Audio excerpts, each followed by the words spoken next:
It's saying I'm a guest because my weight has increased so much that it doesn't like recognize me anymore. So 90.5 kilos, that's really bad. And I'll show you on a dodgy old one as well. 90 kilos. I am in the 90 kilo zone again, which is wow. So that is pretty much the highest weight I've ever been. I have weighed in at 92 before, but I mean, all it would take is a bit of a binge and I would be there again. And it's genuine fat that I've gained. It's genuine weight gain. It's not just been some like, oh, I binged for a week and went up so much, because that can happen for me. It's not water retention, it's genuine weight gain, and it's been creeping up and up and up quite slowly. A part of the reason for that is I had a back injury at work and I was off work for a month, and it is so surprising how much strength and muscle you lose in that amount of time just sort of lying around more. Well, I'm thinking that's what the problem is now, because now I'm just in so much muscular pain in like every single muscle. Like everywhere I poke feels like a bruise. Like my hip is really having a problem. It sort of goes down into my butt and hip and through to the front of my hip as well, and then like my lower back, and then I'm getting pain all in my shoulders, and like I just do one shift at work or just go for a walk, and the next day even like my triceps are killing me, and it's like I'm so weak. And now I've gone back into my normal life, my body is just like freaking out, I think, because I'm in a lot of pain, and it's not all just coming from my back. Like it's like whole body muscular pain. Like I kept thinking, oh, am I getting the flu or something, because everything is just so sore. But I think it's that I lost so much strength after the back injury, and that sort of affected my entire body fitness and muscle mass and everything. And yeah, then of course, because I couldn't exercise for a while because of the injury, that contributes to weight gain, and I would just sit around and eat, and I got really depressed. Being out of any kind of routine, I thought it would be really good for me to finally have a break, but actually having a lot of time to think and being out of my routine made me I went into a very depressed state. And then now that has morphed back into having quite severe anxiety and panic attacks, which I used to talk about that all the time on YouTube, but now you can't really monetize videos where you talk in depth about mental health issues. So it's not that I mean, I'm used to this as my reality. I don't feel that I'm a lesser person, or I think in terms of like work and your professional reputation, there's a reason there not to want to admit that you've ever struggled with depression and anxiety. But this has been my whole life. I've had anxiety since I remember being a toddler. So it's not an unusual thing for me to talk about, but I just don't talk about it a whole lot on here because you're not really allowed to anymore. It's so censored. But that's what I've been really struggling with is anxiety and panic attacks back in swing. I've never not had anxiety. I've always had severe anxiety, but I've gone through phases in my life where it never went into that panic attack mode, whereas yeah, now that's back, and it really sucks, and it's restricting my life, and it's making me feel like I can't do anything, and that I don't have control over my life and body. And but rationally I know that even though it feels really bad, I still do have control over many things. And I'm just at the point now where yes, every day is a struggle with anxiety, but you know, it might not ever get any better. And so I keep waiting for this one magical day where I find something that suddenly makes me better, like a great psychologist or a certain diet or something, meditations, you know, changing my thinking, so many different things that I have tried, elimination diets and quitting all the bad stuff in my life and things like that. And I get a little bit hopeful that maybe this time it's going to be something that cures me of anxiety and I can live like a normal person. But unfortunately, that has never come along, and it may never.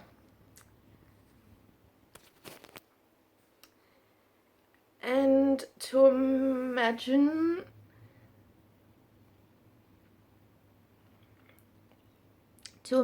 living with this much anxiety for the rest of my life is not a nice thought, and it's demotivational.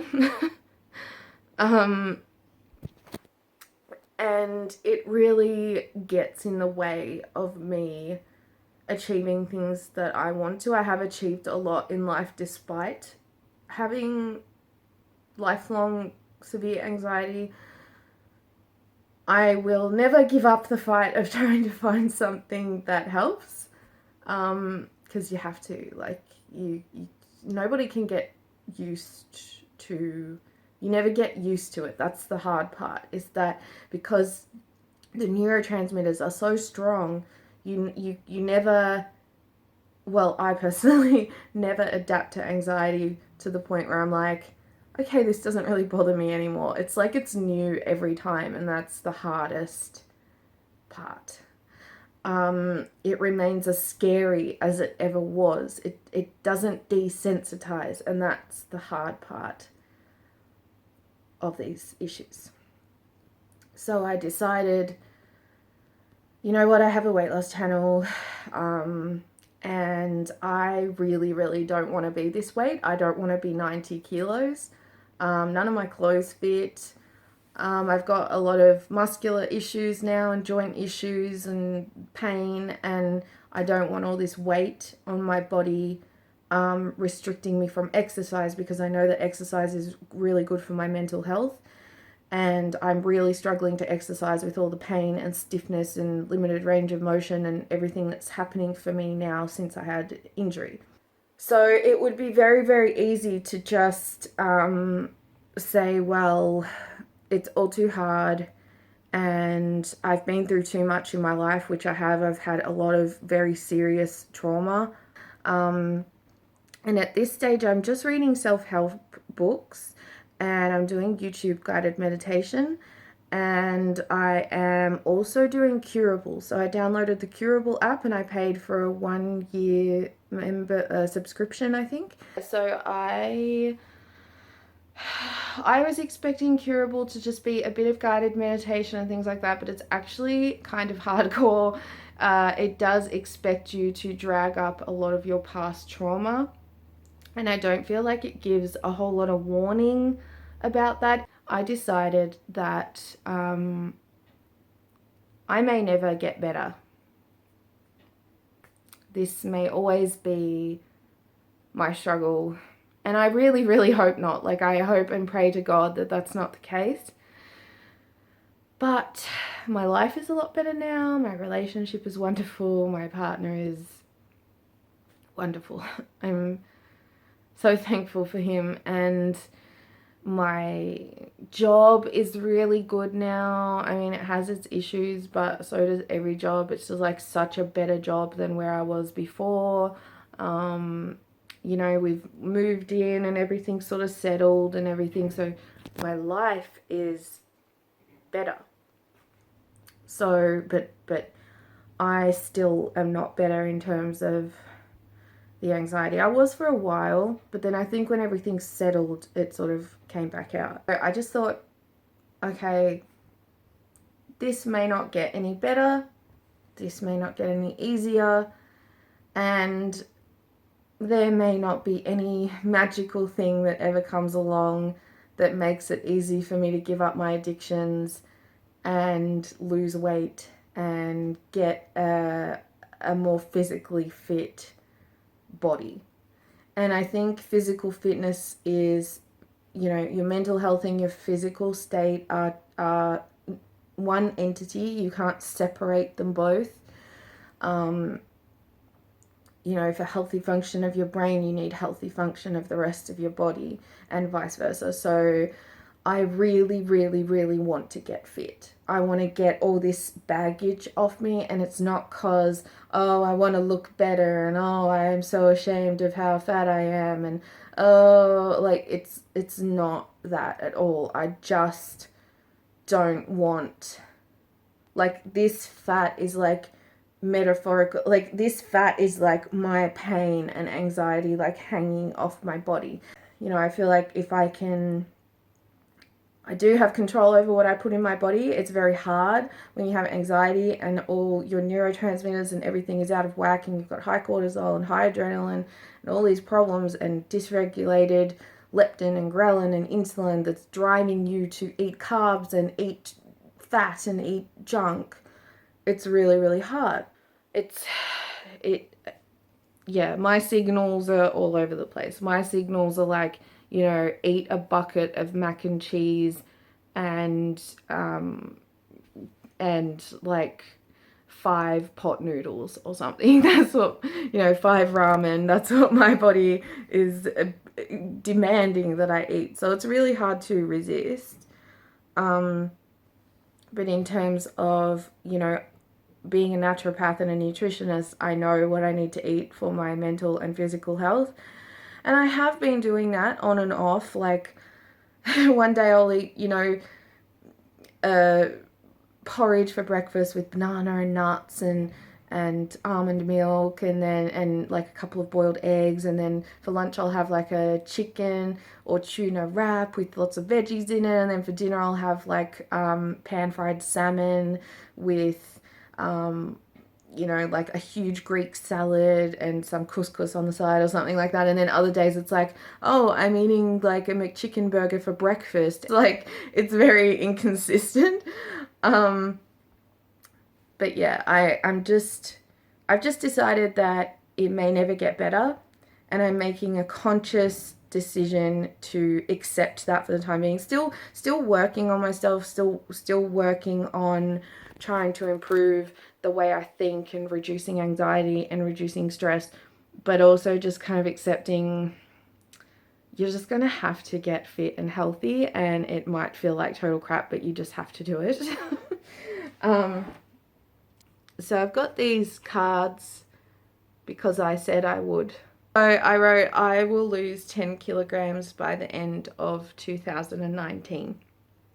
So it's May, it's the end of May now. And I also wrote another one that I will lose 20 kilograms by the end of 2020. So I'm not like going, all right, that's it, I'm gonna lose 20 kilos in 6 months and go on water fast and do all this crazy crap. No, because my mental health and general health is a huge priority for me right now. I want to be healthy. I want to be happy. I want to feel stable, okay, content, grateful, thankful. Like, I want that so badly. So I'm working on that. And another way, of course, I need to work on that is through nutrition. So if I've only got 1,300 calories to work with, you know, you can't be filling that up with booze, with refined carbs and all of this junk that I turn to when I feel absolutely at the end of my rope. You can't be, you know, using your calories for those things on a really regular basis, because then your nutrition is going to really, really suffer. And I'm too scared to let it suffer that bad, because like I've lost a lot of weight before and lost like half of my hair, and being really, really unwell because I was only eating 1 meal a day and I was using the rest of my calories for alcohol and total crap. So I am not doing that again, flat out not. Like, I'm not perfect. I'm not going to eat perfect every day. But I just mean, like, with 80% of my nutrition, it has to be nutritious. Like, it has to be right. Because I'm not willing to hurt myself and give myself nutritional deficiencies and not give my body what it needs, because I'm will never choose to be unhealthy or unhappy. And so with less calories to work with, that will be, you know, my biggest priority, is getting proper nutrition in, lots of protein, because neurotransmitters are amino acids. They're not just kind of made up of them, they're actually converted amino acids. They make up a huge portion of a neurotransmitter. You know, zinc is very, very important for me, because zinc is a cofactor in so many reactions. And I also have skin issues, and you know, it's great for immunity, but zinc is so important for your mental health. B vitamins, magnesium, iron, all, you know, I'm going to be taking supplements and, you know, taking care of my nutrition in that way as well. This big long half an hour, I don't know if I'll ever upload this or use this for anything, but I just wanted to explain that I just want to be totally honest and say, like, my life has been hard because of my brain. I don't blame it on, well, past trauma has a huge impact, but like, I don't feel that my life is bad or that anything's wrong with my life. It's from within that I'm dealing with and trying to work on. I don't blame any person that's still in my life. I've got a lot of supportive people. Well, to me it's a lot. I mean, I've got like a couple of really, really supportive people in my life. And my life is, I'm very thankful for a lot of things. I have a good job, I have an amazing partner, and I have a good family, and just trying to work on changing my brain, but at the same time realizing I've got stuff to do, which is getting this body in shape, and I can't be waiting around for a magic cure or some person to come along and fix it for me. I've just got to do it, and I've just got to treat it like every other thing. I've pushed myself through ginormous things, degrees, jobs I absolutely hated and made me vomit before I had to go in, like, to every shift. Like, I've pushed myself through so many things. I can push myself through getting fit, because trying to get fit does not feel as bad as some stuff that I've had to push myself through. So I just need to keep reminding myself of that. So if anybody else is struggling with anxiety, depression, panic attacks, binge eating, any kind of eating disorder, any kind of addiction, like, you're not alone. A lot of people struggle with this, and we're not all just lazy people who refuse to help ourselves or anything like that. A lot of us are trying really, really hard. And if you're one of the people like me who's getting up and making their bed and having a shower and going to work or exercising or making yourself a meal that's good for you, you know, doing anything that feels basically unnatural when you just feel like crap and you just want to throw it all in and go, oh, whatever. If you're still one of the ones pushing through, doing things that are good for you, and fighting the fight, like, I'm with you, and I understand it's really, really, really, really hard.